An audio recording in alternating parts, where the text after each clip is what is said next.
This is my 2000 Ford Ranger. See, we've done some things to it. A lot of people think it's funny it's on a Ranger. You don't see too many Rangers built like this, I guess. Notice we got a big gambler sticker on the hood. And you might say, well, this is, if you're familiar with the gambler, you might say this is more than $500. But my dad and I did some work to this truck. I guess first thing you notice, obviously, is we kind of homemade built a bumper, threw on a Harbor Freight 9,000 pound winch.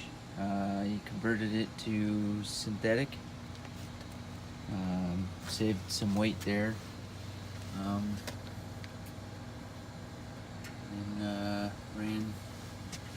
Got some, let's see, I think these are Hella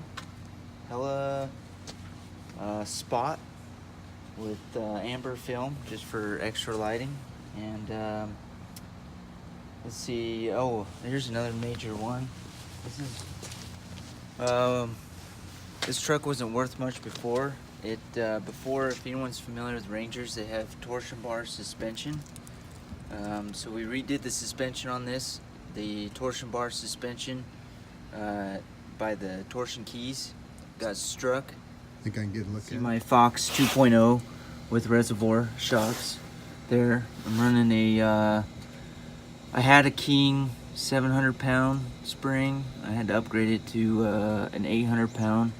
I know that's a lot, but with the extra weight on front, that's something I needed to do. And then we added an additional skid plate from RCI underneath up front here. For those that are familiar with Rangers, Ford Rangers, their radiators hang pretty low, and where the A-arms connect hang pretty low. It's just so having that skid plate gives me more protection. Staying on the front of the truck, you might laugh at this. No way. The snorkel, that's off of a FJ80, and we actually made it work. It's functional, so it goes into the air box right here. I sealed the air box with aluminum energy drink cans and caulking, and then it has some flex tubing that ties into this here. So this is completely sealed, so it works. It's not just for looks. What's nice with the Ford Rangers is the breathers too on the differentials sit a little higher, so they're above the frame, so it works out there. And then I guess just working our way back, there's no lift on this Ranger. The coilovers did bring it up a little bit to level it out, so I'm only able to run 31s, so I got some 31 inch mud terrains, 31 by 10.5, and they sit on a 15 inch rim, just a Ford stock rim. And then you might notice the bed rack. This is a homemade bed rack. It came off of one of those lumber racks, so I pretty much just chopped up and welded a lumber rack together.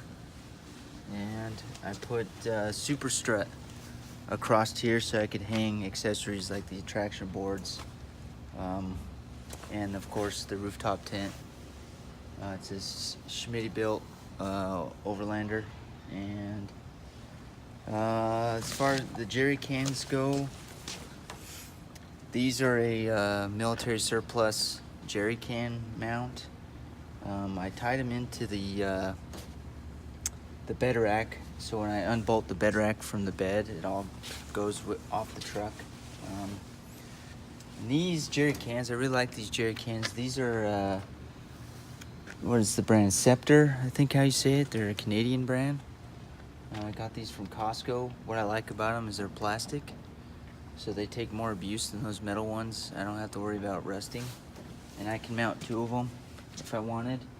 And then of course, if we go on long trips, I can throw all my gear in the bed here, and then I also have my spare located in the bed too. Going to the 31-inch tire. I'm no longer able to carry it in a stock location, so just threw it in the bed. And then let's see, I'm able to mount other accessories like a full-size shovel or an axe, whatever, when we go on longer trips.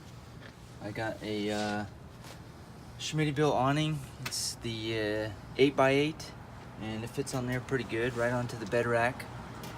And so it's, right above the door, so I can still open my door.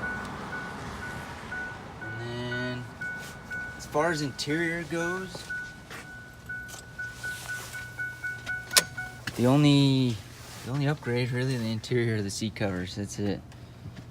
And then I use a RAM mount for my cell phone, and I run my GPS apps off that, like Google Maps and Gaia. Nice. I guess some things I'd like to do in the future. I need some rock sliders. It'd be awesome if I had a lift. But with the coilover conversion, I'd have to redo all that. And Do they make a lift for it? They do. Super lift is a common one. However, I would have to redo all my coilover stuff to longer setup, so it just costs more. So as far as the budget goes, this is pretty cheap truck build. My dad and I raced it in the Gambler 500 in Idaho this year, and that's how the truck started out. It started out as a Gambler truck, and then wanted to go on more adventures, I guess, and so that's how it kept getting built up to what it is now. So Tain and I had a lot of fun at the Gambler 500. I'll show you a short clip that I made about his vehicle in that instance.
I hope you enjoyed this film. Thanks for watching.